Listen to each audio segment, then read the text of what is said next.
Hello everyone and welcome to the Student Event Planners Association webinar on corporate event planning. My name is Aubrey Nowinski and I'm the very proud founder and board director for SEPA. We're going to get started in about 5 minutes. Until then, feel free to make yourself at home, get yourself a cup of tea, some water. If you are joining from the event wall, please include your name and if you're a member of SEPA, what chapter you're a member of. If you're not a part of SEPA, we welcome you to the webinar. We're so excited that you're able to join. We'd love to learn how you found out about SEPA.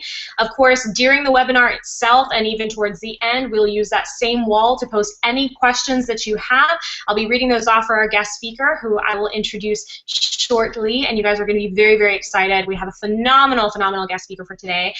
So once again, feel free to say your name, introduce yourself on the event wall, and any kind of questions that you may have now or throughout the duration of the webinar.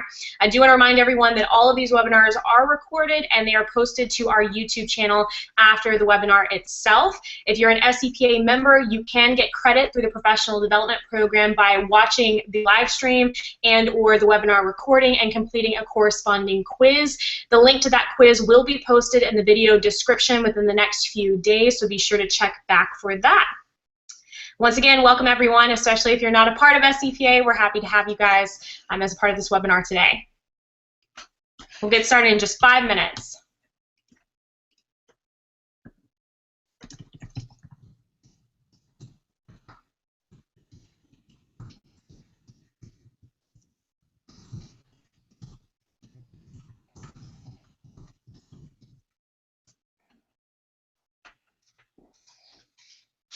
I see quite a few names I do not recognize, so welcome, guys.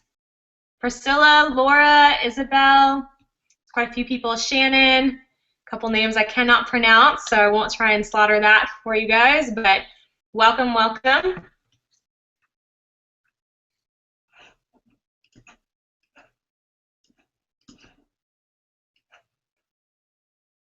Once again, if you're part of SEPA, feel free to introduce yourself on the wall, including what chapter you're from. If you're an officer of a particular chapter, feel free to include your officer position as well.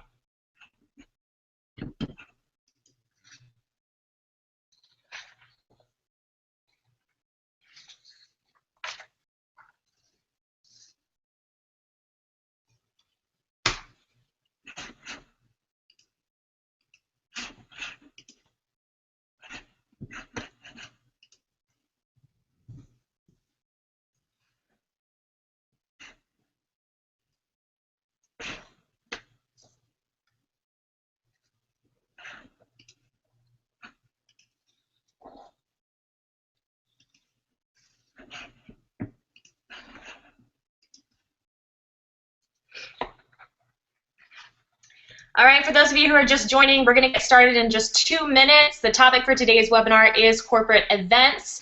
We are so excited about today's guest speaker. Once again, we'll get started in just 2 minutes. Feel free to introduce yourself on the event wall. Also, throughout the duration of the webinar, if you have any questions, feel free to post there.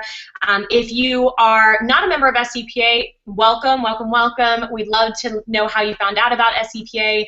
And if you are a member of SEPA, please feel free to introduce the chapter that you belong to, as well as any officer position if you are in an officer position with SEPA.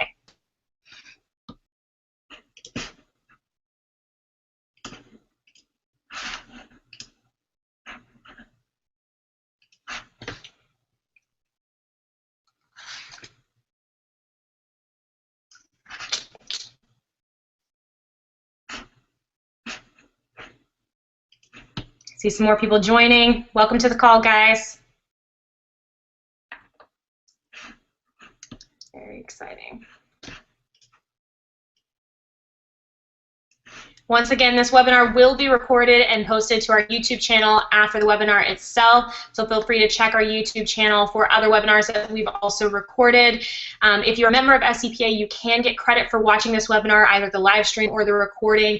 There will be a link in the description to a corresponding quiz. It will be a 10-question quiz that you can get credit for this particular webinar. So, All right, it's 6:05. We're going to go ahead and get started. I could not be more excited about this particular topic. Corporate event planning is something that I'm extremely passionate about, and we found the best of the best guest speaker for today's webinar. She is absolutely amazing, incredible, so sweet. I'm going to go ahead and read a little bit of information about our speaker. Her name is Rebecca, and to learn a little bit more about her, for over 15 years, Rebecca has been envisioning and executing flawless events. Known for her extreme patience, calming nature, and close friendship with all of her clients, she will go the distance to provide out-of-this-world service.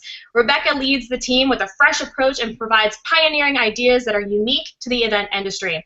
As the principal, she manages each and every detail from start to finish with an eye for perfection. Now, the business that Rebecca owns is called Trifecta Event Management. Absolutely phenomenal company. It is based in Dallas, Texas, and it's an event agency specializing in the creation, planning, and execution of B2B and B2C corporate marketing events and functions. Their expertise extend to clients in the fields of advertising and public relations, nonprofit, aerospace and defense, entertainment, fashion, healthcare, manufacturing, and oil production. So they really, span the entire gamut. This is a phenomenal company. I've had the opportunity and privilege to speak with Rebecca prior to this call. She started this business 15 years ago. She's, again, a phenomenal pioneer in the event industry. We are honored, blessed, humbled to have you today, Rebecca. Thank you so much for your time. And with that, I'll give the presentation over to you. Hello. Well, wow. Thank you for that wonderful introduction. I really appreciate that. Wish I could carry you with me all the time. That was great. I'm very honored to be here and to be speaking with you, and hopefully I will be able to learn from you guys just as much as you guys can learn from me. So I'm very open. I feel like we learn every day and from each other, and so here we go. I'd love to get started and go ahead and share my screen with you.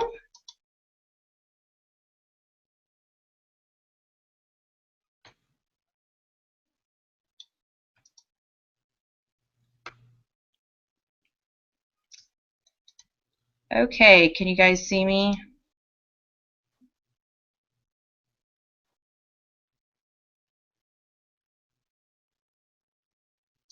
Perfect. All right, so here we go. A little bit about me. I guess you guys have already heard. So I did get started with my company 15 years ago, and prior to that, I grew up in the hospitality industry. So my parents owned restaurants, and I always thought to myself one day I was going to own my own restaurants. Through college, that didn't happen. I ended up working. My first job as a freshman in college was working for YMCA Community Services, and I was working for a crisis emergency shelter for teenage kids. And through that, the executive director of community services really saw potential in me, and she took me into their downtown office and took me in under her wing and got me started with helping with YMCA Turkey Trot and various other fundraising events. And with that, that really got my attention in the nonprofit world and especially in the event industry.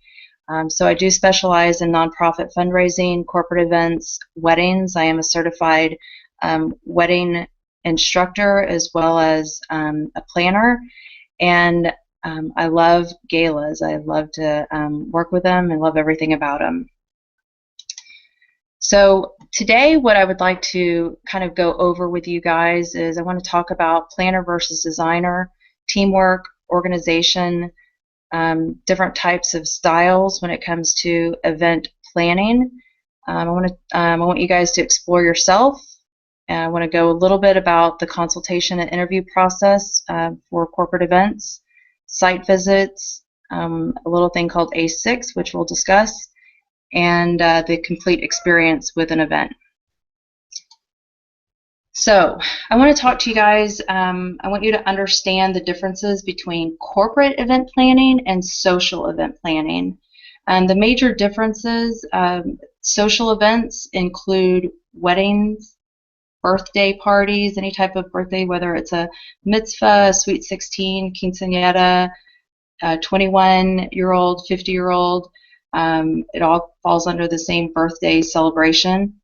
Anniversaries, showers, engagement parties. So social events are funded by the individual versus whenever you're working with a company, you're working with a company budget.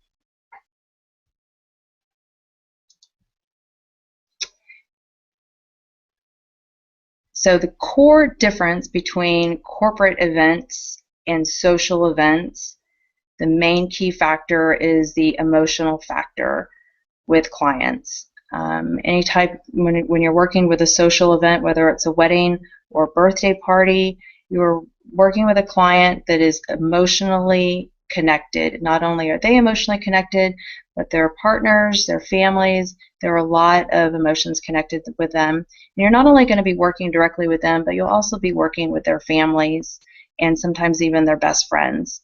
So on the corporate side, you're not necessarily dealing with that. On the corporate side, you're dealing with one point of contact, and every now and then there might be a committee that you might be working with.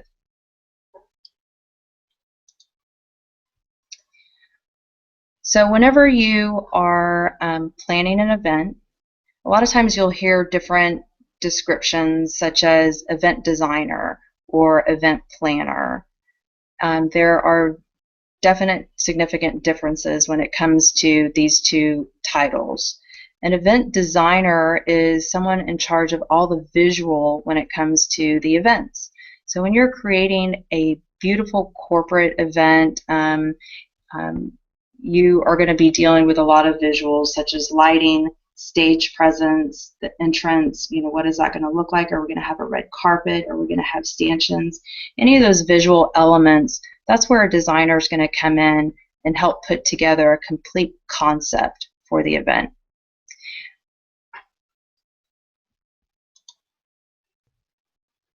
When it comes to a planner on a project, the planner is the person who has more of a logistical brain versus a creative brain.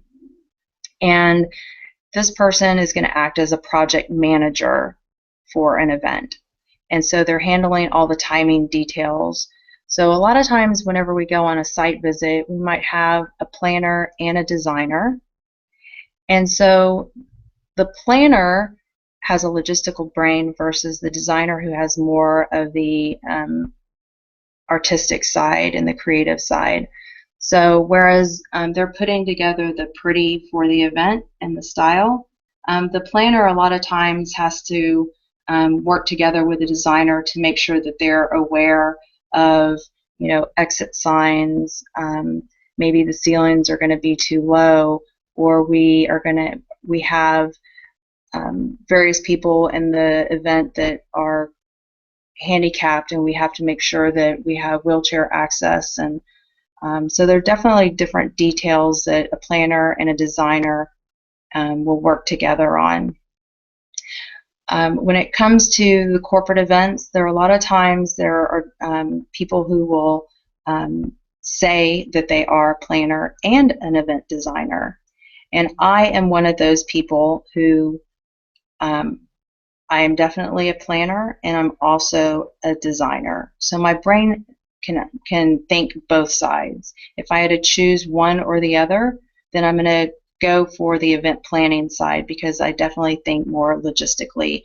I'm very creative, but if I had to choose, I'm going to choose the event planner side.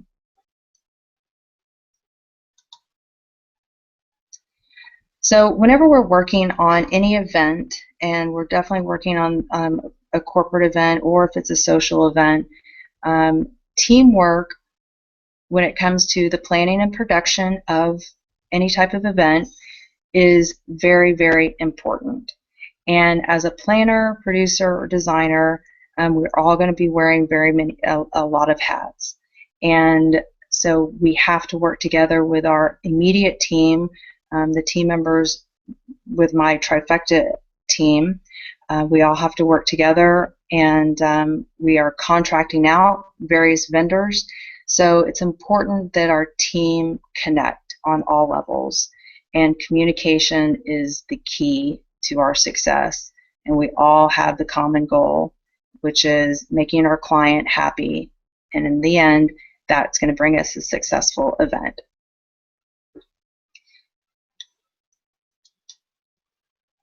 I had to put this quote in here from Andrew Carnegie. I love it. So teamwork is the ability to work together towards a common vision, the ability to direct individual accomplishments toward organizational objectives. It is the fuel that allows common people to attain uncommon results. So I love that quote, and I keep it with me. So for all of us as planners, organization is going to be a skill that's mandatory in the event industry.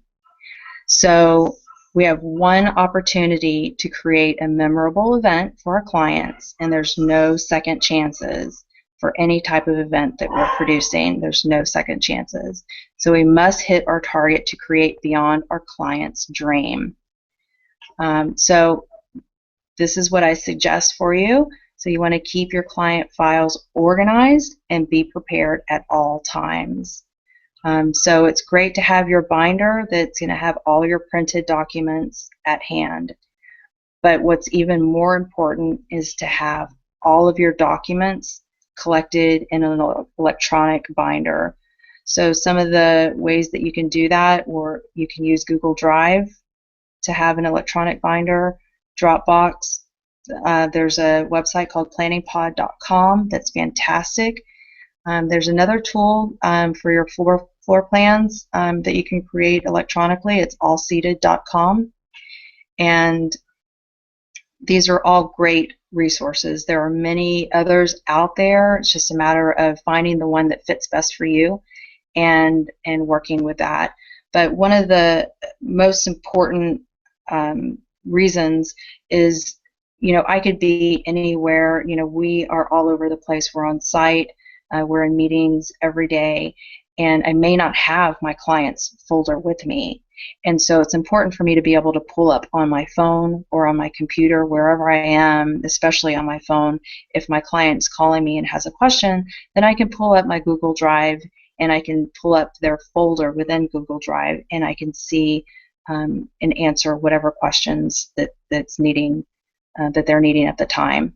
So Dropbox is another resource that's fantastic. And with these two tools, you can share any of the files with your clients or with your internal members, whoever you'd like to share. And so I've used Google Drive for years, and it's only gotten better, and I love it. So I'm a huge fan.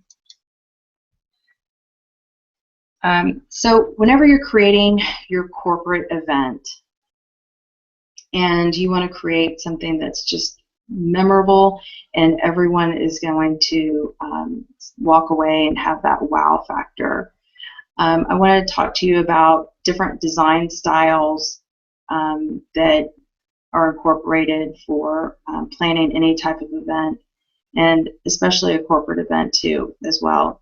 So when you're meeting with your clients, you've got to figure out styles of what the event is going to be created around. So there are 3 specific types of styles, and this goes for fashion, this goes for interior design, and it definitely goes for event design. So there's the traditional, which is classic, timeless, and sophisticated. It's represented by order, balance, elegance, and refinement. You typically see dark, rich, and vibrant colors with a traditional style. There is your modern, which is also called contemporary or Art Deco. It's typically uncluttered, open, sleek, edgy space. There's the use of white and colorful, bright colors such as red or blue or yellow, and full of bold accents and patterns. There's also the eclectic, which is mixing the styles of the various time periods. So it's you see a lot of this incorporated in all types of events. It's a trend that's been going on for probably the past 8 years at least, and still going strong. So you see a lot of crystals and jewel tones. Definitely see with corporate, they really incorporate the eclectic in holiday events. So you'll see a lot of that. Here is a picture of a traditional wedding. And this type of style can go for corporate, it could go for family event, wedding, any type of event really. It's a pretty standard style. This next slide is a contemporary style, as you can see with all white, and they didn't even include any color. This is just an all white color palette here. And here is a sample of an eclectic style. So whenever you are meeting with a client, the first thing that you want to do is you want to identify what is the event purpose. So when you're meeting with a corporate event, usually you're meeting with the marketing department. Sometimes it's a representative out of HR. Sometimes it's an admin. But whenever you're interviewing them, you really want to find out what the purpose of their event is. You want to find out who their audience, who are they inviting.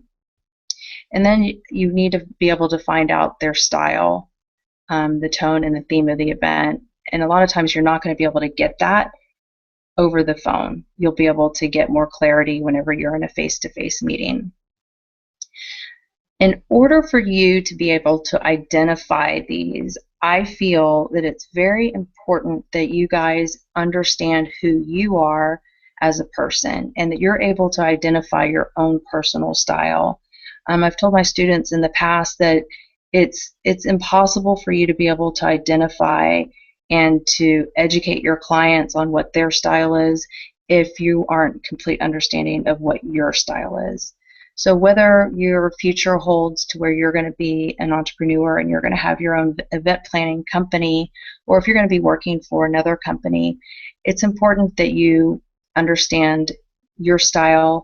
Think about where you like to shop, what stores you like to go buy your home furnishings and your accessories, and what is that style. Be able to identify that, and you'll learn to find out that you will end up attracting the clients that identify with you and to know they tend to have the same style as you, because that's what you're putting out there as far as your website shows, the clothes that you're wearing, what you're representing. And to also, if you're working for another company, if you're going to be working for a hotel or if you're working for another event planning company, to be able to identify what their style is and what the core style of the business is, and because that's what you're going to be representing, and that's where the clients coming to you are going to want the same for them. Another question is to be able to identify, are you a planner or are you a designer? Or are you both? So just like for me, I do call myself a planner and a designer. But again, if I had to choose, I'm going to always answer that I'm a planner. So whenever you're meeting with the company that's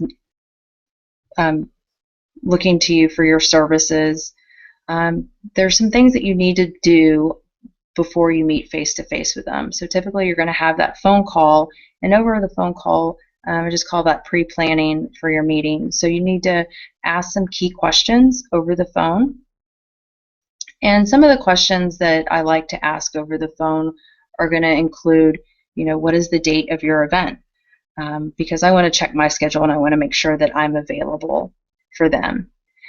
And I want to know what time of day is the event. How many guests are you expecting?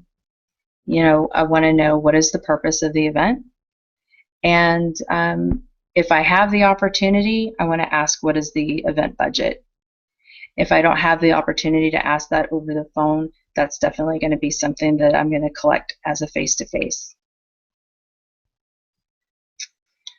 So you definitely want to print out your interview questions and have them ready. I have just a list, a standard interview list that I print out, and I have them ready to take notes on.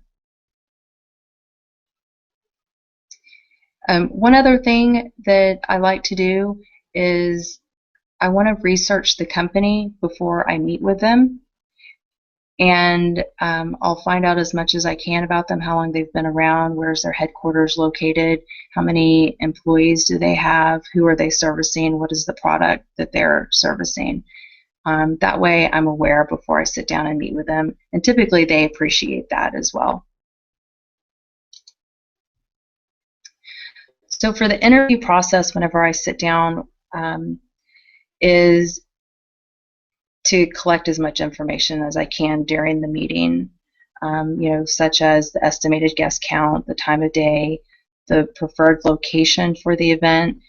Again, that event purpose is going to be really big for us.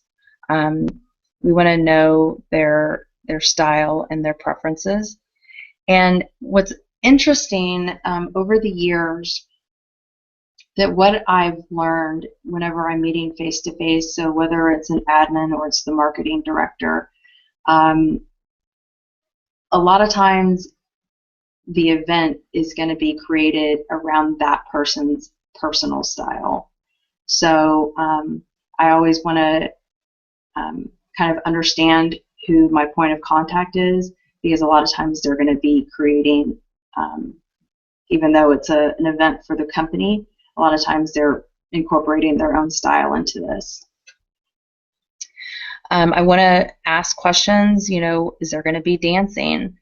Is this an event that is including the company's family? Perhaps it's a company picnic and it's a family appreciation day. And so we want to make sure that we are asking key questions, how many children are going to be there? What type of activities do we want to include for the kids? Because we want to make sure that everyone walks away happy, and everyone knows that parents don't walk away happy unless their kids have had a great time as well. So we want to make sure we're including something for everybody at a company event. So we also want to know their must-haves versus their wish list. So depending on their event budget, they during the interview they may tell me 15 different event activities that they want to include in their company picnic. And once I find out their event budget, I know just from hearing all of their wish lists, I know that I can't produce an event with the budget that they've provided. Therefore, at that time, what I'm going to go through is I'm going to find out what is a must. What items they just can't live without, and then I'm going to try and work my way around that and find some other options that are going to make them happy so that they walk away feeling satisfied. But that event budget is very important because we're creating all around that. I usually bring some visuals for the client so that they can see and understand, and a lot of times I'll bring my computer or an iPad so that I can show them the pictures. And one of the key things that I love to do is while I'm showing them some images is to watch their expressions, because that tells me a lot, just their body language and their facial expressions. So just really pay attention to your potential clients during that interview process. So after that interview process, the next thing that I've got to do before I put together that complete proposal for them that's going to include all of those lovely numbers that they're looking for is I would need to go and do a site visit at the location that they're wanting to host the event. If they don't have that location, then I'm going to be providing them some suggestions on venues that I know will be able to suit all of their needs. Regardless, I do need to make a site visit before I complete the full proposal for them. And so at a site visit, we've got to schedule that with the venue ahead of time. It's kind of bad manners to just walk into a venue unannounced and ask to walk through the space. So always give them a call, give them a heads up, and schedule an appointment with them. And go in. You want to ask the venue if they have a layout or a diagram that's to scale that you can work off of. If they don't, then it's important that you go in and you measure the room and you create your own to scale layout. Some of the things you want to, when you go in, is to look at the current lighting that the venue holds. Are there dimmers? Do they have chandeliers? What's the ceiling height? Where is the power located in the room? How much power do they have in the room? So if we have a band and we're going to have buffets, depending on how much power we need, we need to make sure that the venue has enough. If they don't have enough, then we have to prepare to bring in additional power. Some of the other things you want to look at are the entrances, the exits. You want to know where the restrooms are located, how many stalls, what type of flooring, your walls, your draping. If you walk into a venue and you have a client that has a 12-piece band and they've chosen a location that has concrete floors and walls and 30-foot ceilings and windows, one of the things that you know is the acoustics in there are going to be pretty challenging. So you want to make sure, that's one thing, is to make sure you have great sound technician that's going to meet you there, that's going to be able to work with that particular venue and to control the sound. So these are just a few of the things that you want to be able to go in and take a look. Also, you want to find out the costs related to the venue and all of their policies, because you want to make sure that you're staying within their parameters. And if you see that you want to include something in your proposal that might be outside of the venue's policies, then that's something you want to address right away before you propose it to a potential client. So keep that in mind.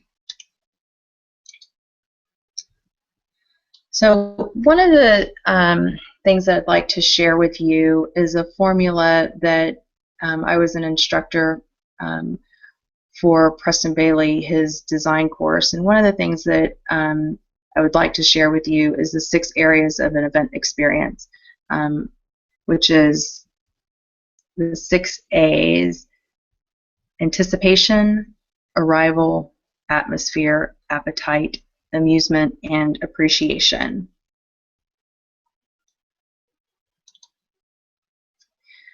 So when you're creating your great events, these are some of the things that you want to consider. And whenever you have all of these 6 A's, you're really creating a complete event. And so the company will really appreciate this. Whenever you're creating a company event, you want to make sure that their logos are included, and typically we're going to be branding that specific event. So, which means we might be creating an event logo for the event. And a lot of times what we do is, whenever we do create an event logo, it's typically going to be an annual event. And so each year it could have the same logo, but perhaps a different spin. It might even be a different theme to it, but it's still going to have the same name. So the first is arrival. So think about when the guests arrive to the event, or perhaps their experience starts whenever they're coming into town and they're arriving at the hotel. And think about what you want to provide them. Maybe it's a welcome basket, some food and beverage. Perhaps they're going to be taking transportation from the hotel to the venue. And so that experience is actually going to start as soon as they're at the hotel, or they're stepping onto the bus that's going to be taking them to the event venue. So start thinking about the transportation experience and and what are they going to be receiving, because as soon as they step on that bus, they're greeted with a bottle of water and music, and the event has already started and they're really getting excited about it. And perhaps there's even a photographer on the bus that's taking pictures of them. The next is anticipation. So anticipation can actually start with as soon as they receive a save the date. It might be a wedding website or an event website, whatever type of event you're planning, that anticipation will start with the first thing, the item that they receive. So if it's a save the date, it's going to be, wow, that's the first impression that they have of your event. And right, be it it's the color of the save the date, it's the texture, whatever it is, that's the first statement. And it's the tone, it sets the tone and the style of the event that you're planning.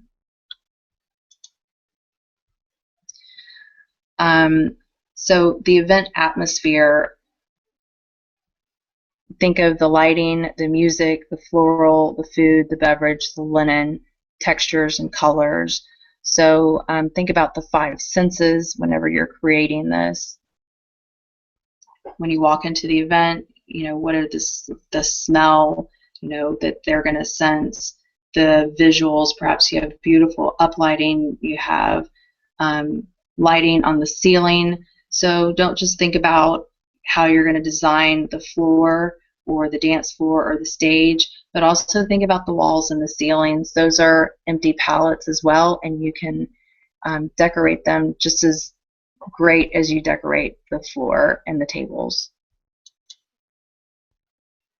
So the appetite, so think about the visual. You're going to be working with the catering company, and think about the display and what types of foods, how the foods are going to be displayed. There's all kinds of unique ways that food can be displayed, and you can create a tree centerpiece and hang desserts from little lucite balls, and they can grab and eat cake or even appetizers out of them. So there's all kinds of fun ways to really start thinking outside of the box, and always try to think of how you can incorporate the company's name or think about the company, what they do, what they service. For example, I am working with a recycling company right now for their company picnic, and so for them, I know that a lot of the details, we don't want to have any waste around the event. They're all about recycle and reuse and repurpose. So the centerpieces, we've got to take that into consideration. We want to make sure that there are recycling bins around the event. Always keep in mind who your client is and how you want to display the food and any other item. The amusement, which is your entertainment needs for the event. So I'll go ahead and keep going with this recycling company that I'm working with right now.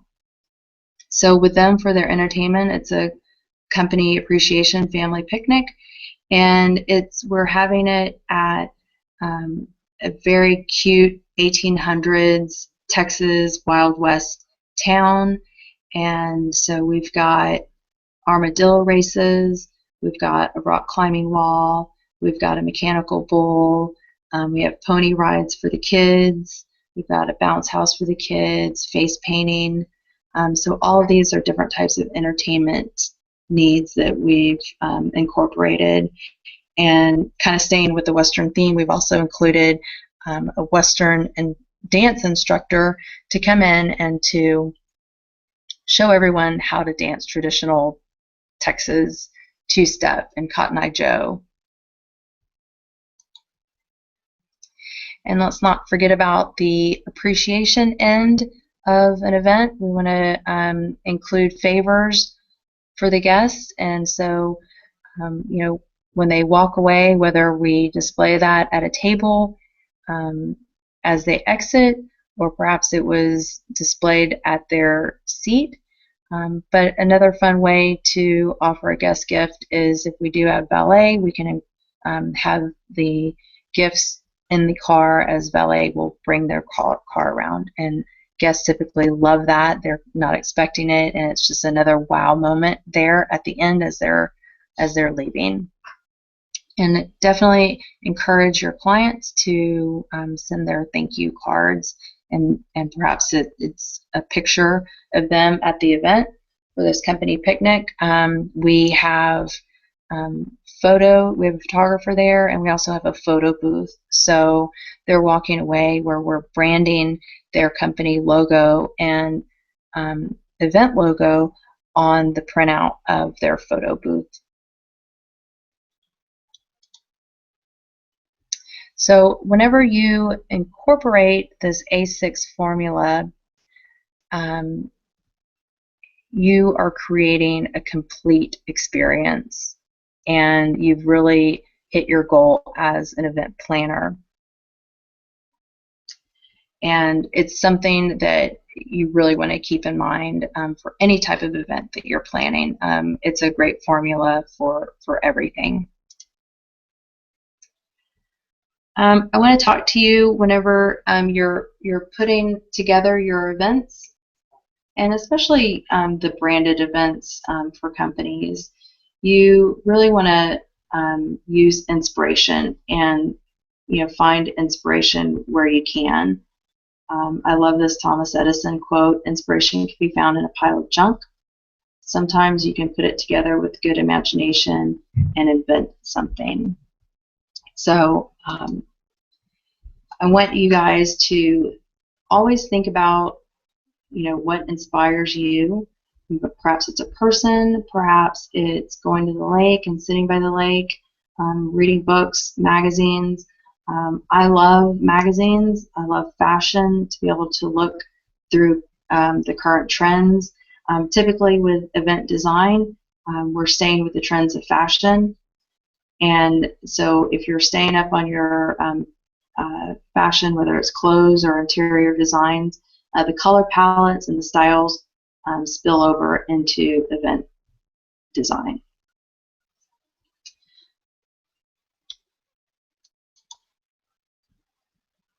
And that will do it for my presentation. So I'm happy to take some questions.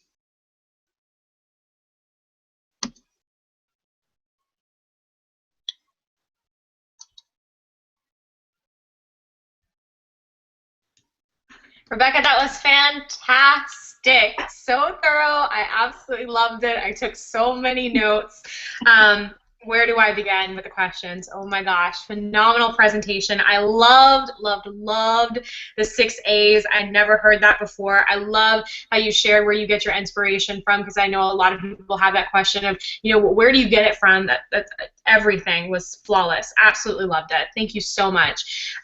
So as part of some of our questions, I'm kind of debating which one to go with first.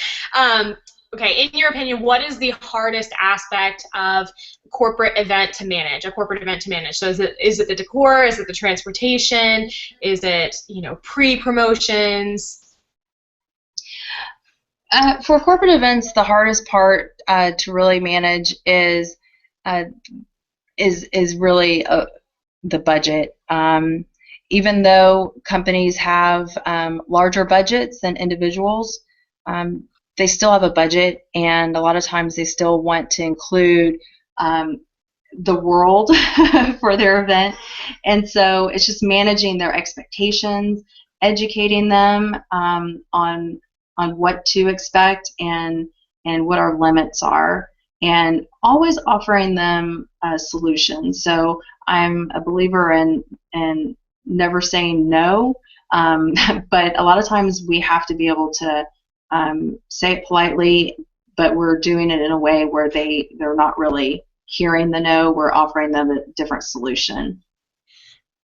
Right. And, I'm a marketing manager myself, so I identify with the other flip side of the coin, and I know, working with event planning companies in addition. So I know you mentioned at the beginning of the presentation how some of the special events have more emotion involved in them versus your corporate events. I think one of the challenges, and correct me if I'm wrong, for corporate events, kind of coinciding with what you just mentioned, is kind of the budget aspect, and beyond that, the return on investment aspect for the corporation, depending on what type of event it is. So if it's more of an internal, then you have less of that focus. But if it's an external event, how do you how do you not only measure your success as a company to say that was a successful event, but also how do you kind of help the company itself to identify their own return on investment and how it was successful for them, if that makes sense? Sure. Yeah. Definitely. Whenever you're having a corporate event and it's an external event and it's not necessarily including their families and their friends, there's a purpose to it, and you've got to find out what that purpose. And if you don't have that goal, then it's impossible to achieve it. So that is the primary question before I even get started on planning anything, is knowing who the audience is, and we need to know. We also need to give them ideas beyond their purpose. So perhaps they haven't considered, how are we going to show appreciation for our clients? Because a lot of times it's going to be they're bringing in their own clients, and we want to show some appreciation to them. So, it's our job as the planner to be able to give them some options. But it's a matter of the challenge comes into play whenever, if they're disagreeing with us, then we have to give them more reasons why. And typically, they're going to go with our suggestions. And in the end, once they gain that trust with us, and actually I should step back here. One of the big things, one of the other challenges in a corporate event is a lot of times they feel like because they've planned many events internally that it's hard for them to take the advice of bringing in an outside company. They know they've got to do it, but sometimes it's a little power struggle. And so that could definitely be a challenge. And so once we have that trust, then we're able to move forward and we have success in the end. If that makes sense. Absolutely, great answer. We've got some awesome questions coming through from on the wall. So this question, I think her name is Bernica. I apologize if I'm slaughtering that. She says, Rebecca, what are the biggest no-nos to avoid? I assume she means when planning corporate events. Yes, the biggest no-nos are going to be whenever your clients are asking you to do something that you know that is a huge liability. So you always have to think about the liability of any actions that you're doing during an event, because your company is being held liable. Perhaps there might be a question of, well, we're going to have a handful of underage drinkers at our event, but their parents are going to be there, and if their parents are serving them, that's okay. Well, you need to understand TABC laws, the laws in Texas, and you need to understand the laws in your state.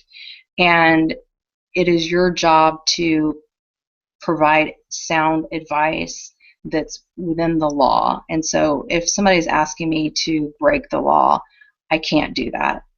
And so those situations are uncomfortable, but I have to do it. And this actually just happened with a nonprofit this week where they were asking me, they want to bring in donated food to the venue.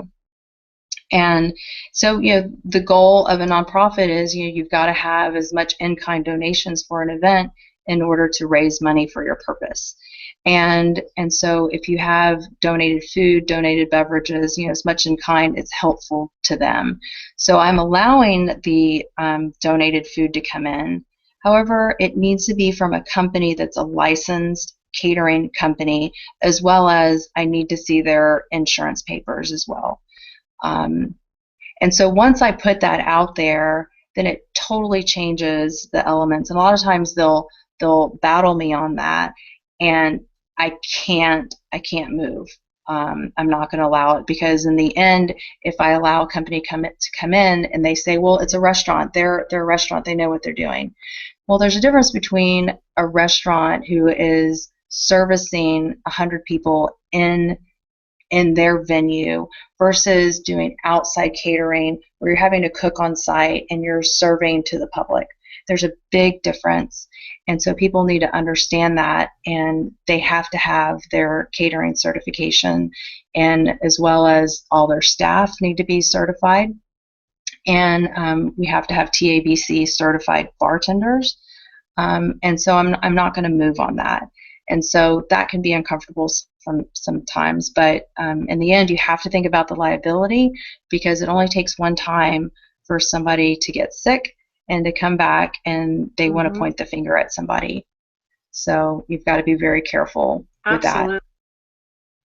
Absolutely. Great answer to that question. Another one comes from Marilyn, and she says, how does a person with corporate experience and special events experience cross over into corporate or meeting planning? Great question. It's all about educating yourself. There are many wedding planners out there who I know that that's all they want to do. They don't want to have anything to do with corporate. And there are many corporate planners out there that do not want to have anything to do with social. So it just depends on your personality. And so I think it's great for you to gain some experience with a professional that can act as your mentor. So by working with them through various styles of events, then you'll understand which style of event that you're really enjoying, that you feel connected to. So definitely getting some experience, educating yourself on the differences, and really find which one's going to connect with you. Absolutely. Great point. I know just even in my personal career, I loved how you mentioned about having, electronic documentation so that you have everything handy. What would you kind of advise, especially when I know, again, just working in corporate America, how many times we change plans with our planners, and so oftentimes what was the original contract is kind of morphed along the way with certain emails of like, hey, did you get this? And here's another idea. What is your suggestion about documentation to make sure that you cover yourself? Yes, great question. I keep everything electronic. So if I have a conversation with a client, I'm typically making notes on a notepad of our conversation, but then I always go back and I will write down a note electronically of phone calls, and that way other team members, part of my trifecta team, if they pick up the phone and they're talking to the same client, they're able to open up that file and to see that on April 13th at 3 o'clock, I see that Rebecca spoke to Judy, and this was the conversation, and they're able to see that notation. So it's very important. We've got many clients, and so even though we think we might remember, I don't. There's many times I will forget. So it's important for me to keep documentation of all of this. And usually I'll meet with a client if we're making several changes. Then I'm going to revise their initial proposal. I'm going to send it to them for approval, and I keep copies of every single change that's made. So if we go back to the original, if we go back to a certain date of the change, then I have easy access to all of those. Perfect. Absolutely. Brilliant point there. What is the kind of weirdest or most interesting request that you've received from a potential client, or maybe just something that you receive on a kind of a common basis that, again, may be interesting? Sure. Today, for example, I had just another part of my services is there are some venues that will actually contract in my company to sell and market their venue space. So outside of full event production, there are a few venues that we will market for them, and one of them happens to be that 1800s old Texas town. It's a full little Texas town. I don't know if you guys have seen the Rooms to Go commercial, the new one with Cindy Crawford's new line of Texas furniture, but it was filmed there. It's very cute and charming. But I did have a phone call today with a bride who is, she requested for October 31st in our 1800s Texas town, and she wants to have an 1800s Wild West masquerade style wedding. And so I thought that was pretty interesting. She's the first that's ever I've heard of that's asked that. I've had many weddings in the past, and so that was definitely unique. And so she's pretty adamant with there might be a little murder mystery incorporated in it.